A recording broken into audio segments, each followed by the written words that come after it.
আমার ছেলে মানে কয়েকদিন এক সপ্তাহ আমাকে নিয়ে আসতো, আনতো, পরে আমি এখন একাই আসি। ও এখন একা আসা যায়? প্রথমে ছেলে আনতে হতো। এখন কি সিঁড়ি বাই একা উঠা যায়? হ্যাঁ, একাই উঠি ইনশাল্লাহ। আসসালামু আলাইকুম।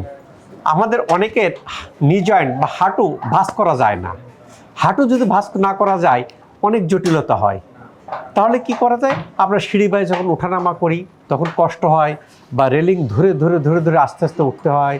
যখন আমরা রিক্সা বা গাড়িতে উঠছি তখন জটিলতা দেখা যায়, আমরা এর শেষ থাকে না। আমরা কি করি? প্রথমে ওষুধ খাই, ওষুধের পরে ইনজেকশন নিই, ইনজেকশনের পরে না হলে সার্জারি করি, দেন ভালো না হলে শশী। তা আলহামদুলিল্লাহ, এবং শশীতে ট্রিটমেন্টের ক্ষেত্রে কোনো কোনো রোগীর প্রথম দিকে ব্যথা বাড়ে, বাট এখন অনেকে বুঝে গেছে যে ব্যথা বাড়াও মানে কি একটু দীর্ঘদিন ধরে ট্রিটমেন্ট নিতে হবে, ভিতর থেকে ভালো হয়ে যায়। আপনার কি কি অসুবিধা ছিল? আমার হাঁটুতে প্রচুর ব্যথা ছিল। এই কিছুদিন যাবত 1 মাস পর্যন্ত আমি এই যে লাঠি ধরে ধরে এই রুম থেকে ওই রুমে যাইতাম, বাথরুমে লাঠি নিয়ে নিয়ে যাইতাম এখানে আসার আগে, শশীতে আসার আগে।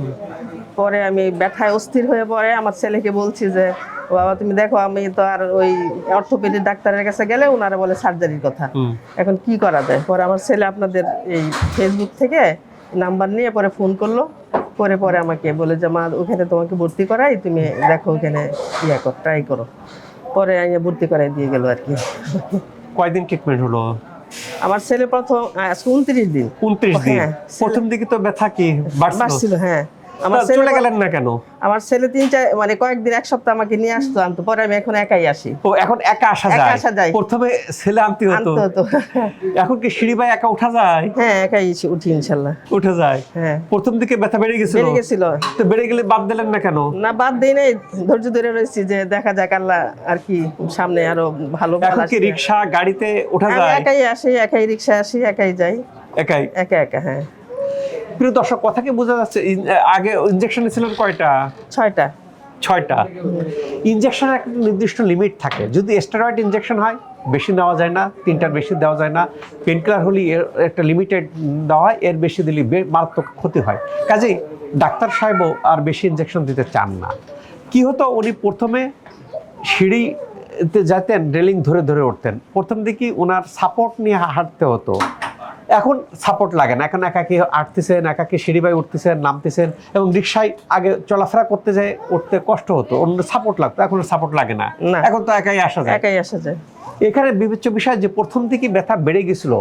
আমার 2-1টা রুগী থাকে কি প্রথম থেকে ব্যথা বেড়ে গেছে, আরে ভালো হবে না, এত ডাক্তার দেখালাম, এত জায়গা করলাম, স্টপ করে দেন, বাদ দিয়ে দূর শশী টশি কি, আমি ট্রিটমেন্ট নিচ্ছি, ভালো হয় না, আরো ব্যথা বাড়ে।